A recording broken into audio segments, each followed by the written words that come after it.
Hi everybody, it's me Jill and welcome to Jill Informed. This is the recap of The Real Housewives of New Jersey, Season 10, Episode 13.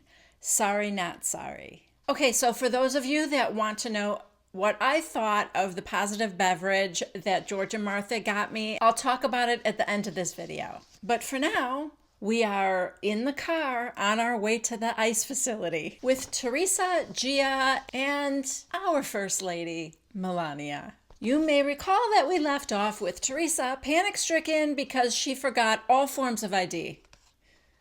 You had one job, Teresa. No, I said I wasn't going to make fun of her because I understand the panic so well. But wouldn't you think that would be the one thing that you would be extra careful to not forget? Okay, so we are 1.5 hours into this 3.5-hour drive, and we are now given the gift of Teresa's phone call to the ice facility. It's so good. Goes a little something like this. Hello, front desk. How you doing, sir? I'm on my way there. It's Teresa Giudice, and my husband is Joe Giudice. You might know him as Joe. And we forgot our license. We forgot our license. Gia is like prompting her. Tell him we've been driving for an hour and a half. We've been driving for an hour and a half. Anyway, he asks them if they can get copies, and she said yes. And he said, all right, usually we need the originals, but let me check with my lieutenant. Please, sir, it's really, really, really, really important. Not so much for me, but like for my daughters. I love that she has to tell this guy, listen, if I can't see my husband, not a big deal. So he's like, okay, hold on, ma'am. And then he gets back on and he said, all right, so my lieutenant said to just get here with copies and we'll make a decision when you get here. So she calls Joe Gorga and tells him, and he said, okay, I'll be at your house in 5 minutes. He's just going to take pictures of their birth certificates, I guess. So they hang up and Gia's like, I swear to God, if I don't get to see my father, I swear to God. Okay, slow your roll, Gia. You're 18. Why are you not responsible for having your driver's license in your wallet? Mommy has to remember your driver's license for you? It's so unlike Gia. Gia, who is normally got the weight of the world on her 18-year-old shoulders, trying to keep her family together, trying to advise her mother on how to make good choices in life. And on the other hand, she can't remember her own license? I'm confused about that a little bit. It makes this scene a little fishy to me. Okay, so they finally get to the Clinton County Correctional Facility. The Chiron says 8:57. So I feel like they made good time because they left the house at 6. So they got there just under 3 hours. And I know Teresa said it was going to take 3.5 hours and also that they had to be there by 9:45. So, I mean, they got there with 45 minutes to spare. And then the screen turns to black and we see cameras were not permitted in the ICE detention facility, which, of course, I'm not surprised by that. Then we see 3 hours later and they're all getting back into the car. So, of course, they did get in to see Joe. Side note, I can't help but wonder if the average family without a camera crew would be afforded the same generosity of being allowed to give just a picture of their birth certificate. Anyway, Teresa comments about how skinny Joe was. Gia's like, yeah, he looked worn out. And she said it was good to see him, but it was hard to leave him, which I understand that. Then, of course, Gia's phone rings and it's Joe. I'll say one thing, they're pretty liberal with allowing the phone calls in this facility. Anyway, he just wanted to tell them he was so happy to see them. And then he said, did you guys catch this? All 3 of my girls look great. All 3? Interesting. Next, we are at Dolores' house, and hey, her daughter is finally on camera. Her daughter Gabrielle is home. So here's her story. She is going to school to become a vet in St. Kitts because she couldn't get into any veterinary schools in the United States. But that didn't stop Gabby. She's a go-getter. I'm happy that she's following her dream. And it also explains why she's not at like family gatherings, because she's out of the country. Basically, this whole scene is so that there can be a conversation between her daughter and Dolores about David and where that relationship is going. And to just kind of boil it all down for you, Dolores has been burned in the past, so outwardly, she has set her expectations very low for what a man will or will not do, whether he'll do the right thing or not. But inwardly, she's still hoping that he will do the right thing. So, surprise, she's like every female everywhere. Now we are with Jennifer and Bill, and he helps her out of this hideous car that he's driving. I don't know what it is. If you guys care to let me know in the comments, go ahead. But honestly, I don't care. I'm sure it costs more than my house. As I said, he comes around to let her out of the car and he said, "Who said chivalry is dead? Welcome to date night, beautiful." Okay, what happened to Bill? Can somebody explain this to me? He used to be a mysterious vampire. Now he's like a vampire who's been infected with New Jersey guys. I don't know. I don't love it. Anyway, they're sitting down. Jennifer tells Bill that she had dinner with Margaret, and Margaret's having a party for her 20th anniversary of her business, and she has asked Jennifer to behave herself, basically. And Jennifer said, "I was just shocked that Jackie had all this money, yet still just had pizza and cake for a birthday party." And Bill said, "Pizza is fine for children. But what do I always tell you, Jennifer? I want 5 things for adults. In my culture, growing up in Transylvania, that's how we do things." Yeah, 5 things for adults. AB negative, B positive, O. 5 different things. Anyway, Jennifer says she's going to apologize to Jackie because she does feel bad about that. But Melissa, I'm not so sure. Okay. This could be a little foreshadowing. Next, we are at dinner with Melissa and her mom and her 2 sisters. This is all so Melissa can tell them at age 40 she's trying for another kid, which we all suspect is a fake storyline. And if you're going to have fake storylines, let's go back to the one you had last year or the year before, which was the last time you took your mom and sisters out to dinner. And that was to drop the bombshell on your mom that you had another sister from your late father's affair. It should be noted that this information came to her from a psychic. But I was still there for it, okay? Because to me, that would have been so exciting. Let's get Tyler Henry on the case. I'm pretty sure that kid has actual power. I want to know what he thinks. Okay, back at Teresa's house, everybody is acting out of character for me, and I don't like it.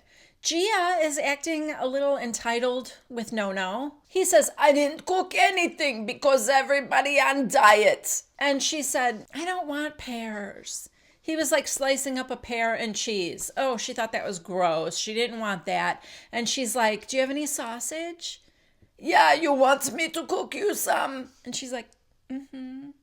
As she sits at the counter like Nono's a short order cook. I swear to God, the only time this man leaves the kitchen is to go get a hit of oxygen.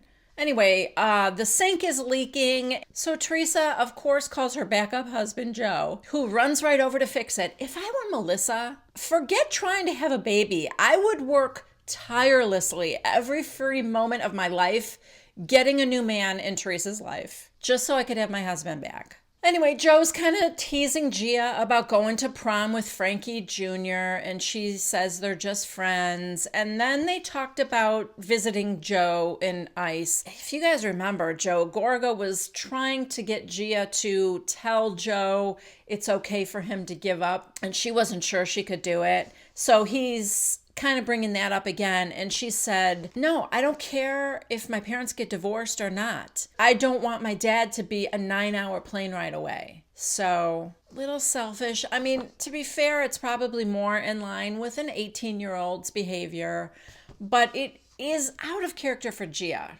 Anyway, at this point, Gia leaves to go get her hair done, and Nono leaves to go rest before the dinner rush. And then we just have Teresa and Joe sitting down, having some tea and chatting. Teresa said, Joe said the weirdest thing to me. And he said, what? And she said, he said, I just want you to know that I feel nothing for you. Some strong words for a guy sitting in a detention center, needing his wife's money right now, by the way. Anyway, she goes on to say, he said, go find somebody else and like, I won't even be mad. Okay. So Joe said, well, why don't you just move on with your life then? And Teresa's like, ugh, it was strange. And then she said, she was kind of alluding to the fact that she didn't want to put her girls through a divorce. I mean, come on, Teresa. Those girls have been through so much worse right now. Plus, if Joe really said that to you, then I don't really think you have a choice. Listen, I don't mean to be flip about the whole thing, but if my husband said to me, I feel nothing for you, I wouldn't think, well, okay, the ball's in my court to decide whether or not we should stay married. Like, that's pretty much a no. And I don't think I have any say over it. Anyway, Joe goes, you want to know the truth? I never really thought you guys had a great relationship. He never treated you right. And she's like, oh, thanks for telling me now. And he said, hey, listen, I would never get involved in your relationship. The only reason I'm saying anything now is because of what he just said. Plus, Joe is desperately trying to get her to stop spending money on his legal defense when it's so clear that he's not going to win it anyway. Now we are with Jackie and we are at her dad's house. I'm thinking, do we need more of this guy on camera? I don't. Maybe if Barry was a little bit more like, no, Jackie would have some decent party food to serve. What's happening is that Jackie has hired like a hoarder expert.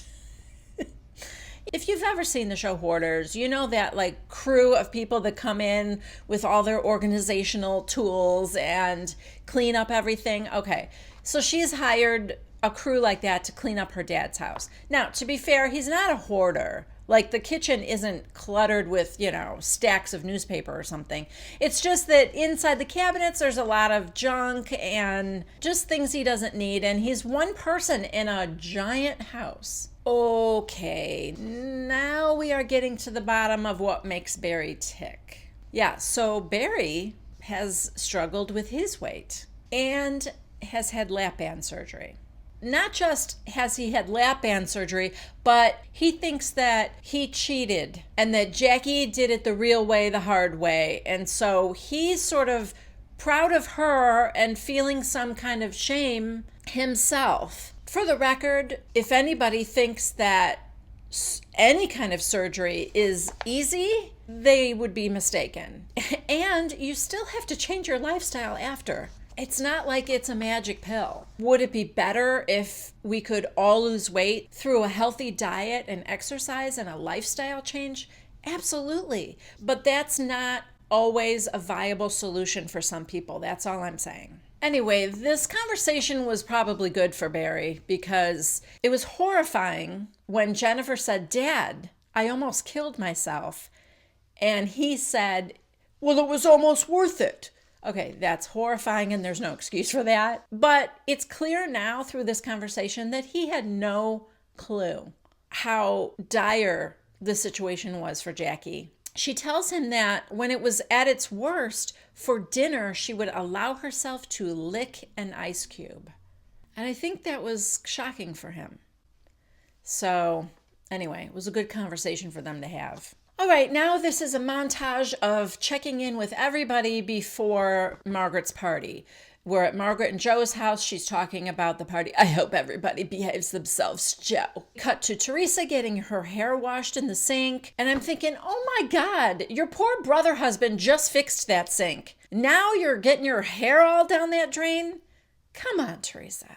We check in with Dolores and Frank Sr. It is Frank Sr.'s birthday. And then we check in with Jackie and Evan, and we are in their master bedroom. I have a couple of side note observations. One, I don't like clutter, but this room is sparse.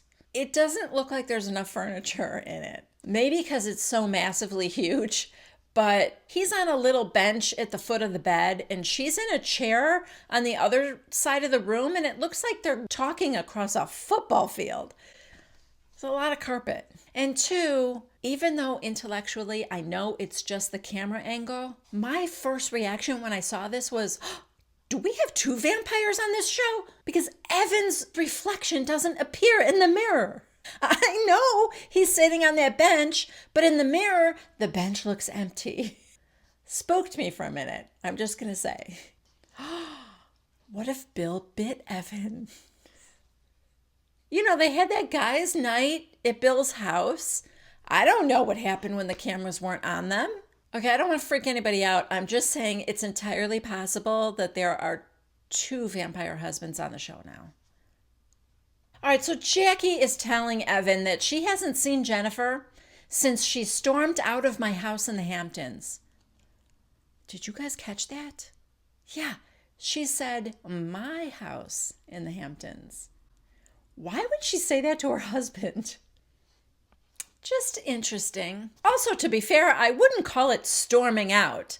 I mean, she packed, she came out to argue a little bit, packed a little bit more. It was kind of a long process to be called a storming out. Cut to Melissa and Joe's house. Joe thinks that Jennifer throws things because she's sexually frustrated.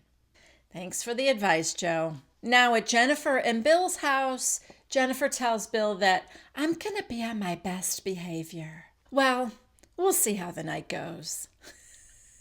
Cutting back to Margaret's house, she tells Joe that she has hired security, so not the worst idea. All right, guys, now we are at Gold Bar in Manhattan. This is the event for the 20th anniversary party of the Macbeth collection. I mean, honestly, 20 years really is something to celebrate. To have your business go for 20 years like that. Like, let's do a poll question.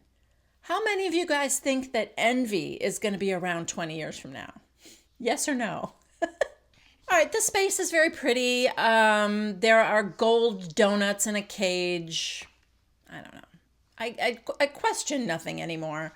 There's a giant picture on the wall of Margaret in her pigtails. I miss her pigtails. I know people hated them, but look how cute she looks in this picture. Guests are arriving, and all the ladies are there except for Jennifer and Teresa. Dolores tells Jackie that she's sorry that she left her place in the Hamptons early, and to make up for it, she's going to have a trip for everyone at the Jersey Shore. Even the guys are invited. Okay, side note, is Bravo in trouble financially? What is happening to the vacation budget? Their trips this year are the Hamptons and the Jersey Shore. Anyway, just as Melissa is telling everyone that Jennifer is crazy, she walks in. And Teresa's not far behind her, but I don't think they came together. So Melissa walks away. Her intention is to keep her distance from Jennifer. Margaret, Jennifer, and Teresa are standing together. Margaret again reiterates that she doesn't want any trouble. Because I have buyers here. You know, this is a business. This party is, it's for business. Okay, why would you invite the Housewives then? If this really was going to make or break your business and there are buyers there and it could really destroy you, you're going to bring these ladies who are fighting with each other right now? Come on. Anyway, Margaret walks away to go mingle, and before she does that, Teresa said, "Oh, you have a lot of food here." Yes, we get it. It's a dig at Jackie. I think she just wanted Jennifer to laugh at it. Margaret just kind of brushed it off by saying, "Yeah, I like to eat." And she walked away. I'm not sure it had the impact Teresa wanted. So now the guys are all talking about next week at the Jersey Shore. And somebody asked Bill, "How's your liver doing, Bill? Because we're going to be playing quarters on the beach." And oh my God, this reminds me. I never talked about this with you guys before, but every time they show previews, like this whole season, Bill is being carried off, like passed out cold, being carried off by the other guys. Pretty sure it's going to happen at the Jersey Shore. Side note, I watched every season of True Blood, and I did not think a vampire could get drunk. All right, so now we see Jackie and Evan talking, and Jackie said, "I really like Bill. So it feels weird to me to not talk to him, but his wife, I don't know how he tolerates Jennifer. Meanwhile, Teresa and Jennifer are talking. Teresa's still talking about how much food Margaret has, trying to prompt Jennifer into bad-mouthing Jackie. But it kind of backfires because Jennifer just said, yeah, you know what? I feel bad about what I said. Because, she could have any kind of party she wants. I shouldn't have done that. She's mad at Melissa, but she's feeling bad about Jackie. So Teresa's like, well, then go talk to her if you want to. So she goes off to find Jackie. She's nervous, but she goes off to find Jackie. Why can't people just apologize sincerely? And why can't other people graciously accept an apology? Just do like people have been doing for centuries. Thank them for apologizing and then secretly never trust them again. Why you feel like you have to state your point again is beyond me. But this is Housewives. So Jennifer says, I never meant to hurt you, Jackie. And Jackie tells her, I feel like you ruined the whole trip. Jennifer, well, technically I feel like Margaret ruined the trip. Okay. She's not wrong. The trip would have been fine if Margaret had waited until they all got back home to tell Jackie. Or, I don't know, here's a novel idea. Don't tell Jackie at all, because it's none of your business. Anyway, Jen said, well, I'm sorry. And Jackie said, well, why don't you just put that on a t-shirt? And then we get a little montage of all the times that Jennifer said she's sorry. Side note, if I'm Jennifer, I'm putting it on a t-shirt and I'm wearing it to the Jersey Shore. How great would that be? So then Evan shows up and Jennifer said, oh, you came at the perfect time. Evan goes, I did? So Jennifer leaves. Evan's like, so it went well? Oh, no, sweet baby boy. It did not go well. Now Jennifer goes to talk to Margaret and the twins. I mean, seriously, Margaret? Why even wear a dress? Why not just wear a skirt and nipple covers? Anyway, I'm sorry, did I say Jennifer went to talk to Margaret? I meant Tequila Jen. Oh yeah, baby. Tequila Jen's here. Finally. I tried to talk to Jackie, but she wouldn't accept my apology. I was like, bitch, I'm trying to apologize to you and get to a nice place. You're the one with the stick up her ass who won't suck dick. Yes. Well done, Tequila Jen. Now Teresa and Dolores walk up and Margaret tells them that Jennifer tried to apologize to Jackie. The whole thing went south. Margaret hopes that the Jersey Shore trip will be okay because the guys are there and they'll smooth things over. And cue Joe, Gorga, and Bill. Joe, hey Dak, what's up with your wife? Jen's disrespecting my wife. Throwing food, she threw a glass at her. Joe, get your facts straight if you're gonna butt into the women's territory here, okay? It was a glass broken on the edge of the table and a threatened jab of the broken stem. And it was perfection. Do not reduce my Tequila Jen with simply throwing a glass like your sister. All right, so Bill said, normally Jennifer is calm, but if Melissa dissed her, it's hard for me to hold her back. Joe, you gotta straighten your wife out. The word is out that you gotta bang your wife more. Bang her till you's only got 3 sperm left. So Bill rolls his eyes and he walks away, as he should. Joe says to Joe, Benigno, and Evan, well, I just spoke the truth. Oh God, you are just like your sister. Anyway, Bill finds Jennifer and she is with Dolores and Teresa. And he said, you're not going to believe what just happened with the guys. They were busting my chops for the way you were acting. He told me I wasn't banging you enough. Dolores is like, oh no. She does not want the husbands to be fighting on this trip. And of course, that's not going to help Melissa and Jennifer get any closer, is it? All right, now it's time for Margaret to give her speech. And it was very touching and surprisingly about her mom. and how her mom, being a single mother in the 70s when it wasn't very common, taught her how to be independent and strong and work hard to achieve things in her life. And that her hope is for all women to raise daughters just like that. So, I mean, not the way she was raised, but like to be strong and independent. It was a very sweet speech. Marge Sr. got choked up. They hugged. And in Margaret's confessional, she said, "It's a miracle. No glasses were flying. Nobody embarrassed me. But you know what? Next week at the shore is going to be a show." Yeah. And that is where this episode ends. All right, so quickly, I told you I would talk about the Positive Beverage. This is the company that Kelly Dodd is part owner of. I had talked about how I want to try it, and George and Martha were so sweet, and they sent me a variety pack. The only one I have left is this mandarin orange. So let me talk about the flavors and stuff. So I was in for a little bit of a surprise with what I liked and what I didn't. I think George and Martha both like the peach the best, and I love peach. I love peach flavored anything. So I was kind of saving that to the end, thinking, I know I'm going to like that. Let me try the ones that I'm unsure of. Quickly, there's a little controversy here. This is called Positive Beverage. There is a can out there, or there's another iteration of this that is Positive H2O. And I don't know if the company used to be called Positive H2O and now it's Positive Beverage, or vice versa. I think Positive Beverage is the new one, but it makes me wonder why they had to get rid of the H2O.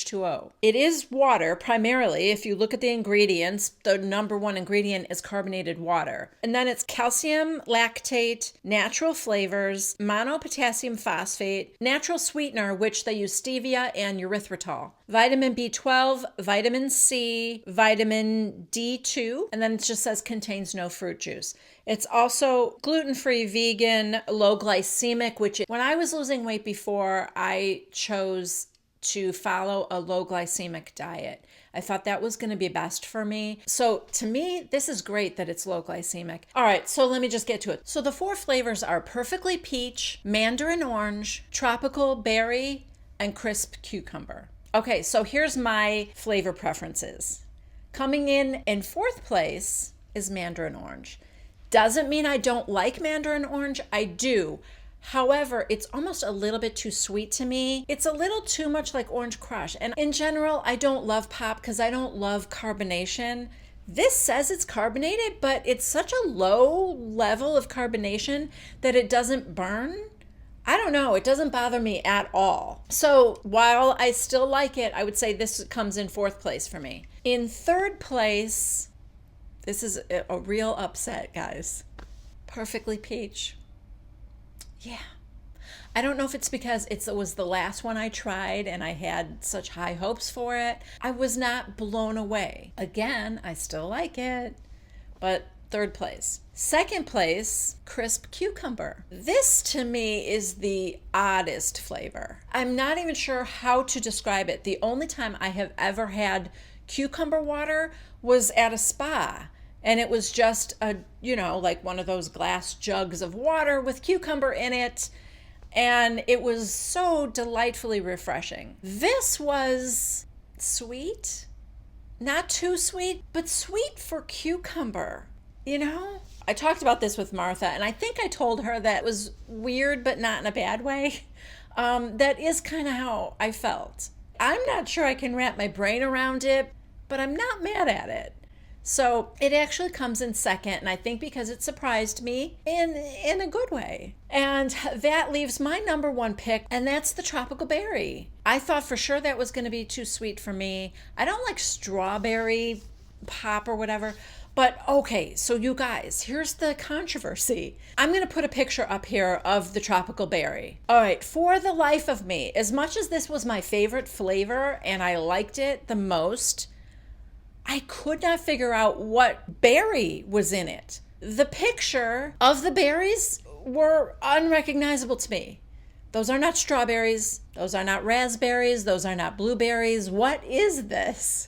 And the flavor was unidentifiable to me. And then I saw this. Positive H2O, same picture of the berries. Everything's the same except the name tropical acai. Yeah, that's what those berries are. Again, there's some weird changes, like it went from H2O to beverage, and they changed tropical acai to tropical berry. I don't know. It is scandalous. And, at some point I'm going to have to get to the bottom of it. But all in all, I would suggest that you all try it. Let me know in the comments which one is your favorite. I think it's pretty healthy for everybody. If I had one criticism, I would say while they were all more flavorful than I thought they would be, they might have been just slightly too sweet for me. So my tip for you, if you find the same problem, is to mix them with water. I've been doing this trick to get myself to drink more water. I don't like plain water. I mean, I've gotten myself used to it a little bit, but I still don't love it. And when it has a little bit of flavor to it, I drink more. That's just a fact. And what I've been doing with the positive beverages is I'm mixing that with plain water. And it cuts the sweetness for me, but also gives it enough flavor that I'm drinking more water. So that's one tip I would suggest. This feels like I'm doing a favorites video. I'm not, but if I were, my other favorite find, this is something I've been using since Christmas. I asked for it for Christmas. Glass straws. Love them. You know my straw thing? I'm trying not to use plastic straws anymore. Paper straws. I mean, they are making strides in the paper straw world, where they are not these things that turn to mush as soon as they get wet, like they used to be. But I still don't love the mouthfeel. I'm not sure I can explain it, but I don't love it. So I bought metal straws. Wow. Not good. At least the ones I got, not good. Everything tasted kind of metallic. It was like I was drinking out of a tin can. It wasn't good. So the perfect solution for me is glass. I love drinking out of glass. So that's my other tip. But that's it. Sorry, that was like way too long, in-depth explanation of everything. And just for the record, this video is not endorsed by Positive Beverage. I don't work for them. I did not receive it free. Well, actually I did. It was a gift from George and Martha. But anyway, that's it for me. Thank you guys.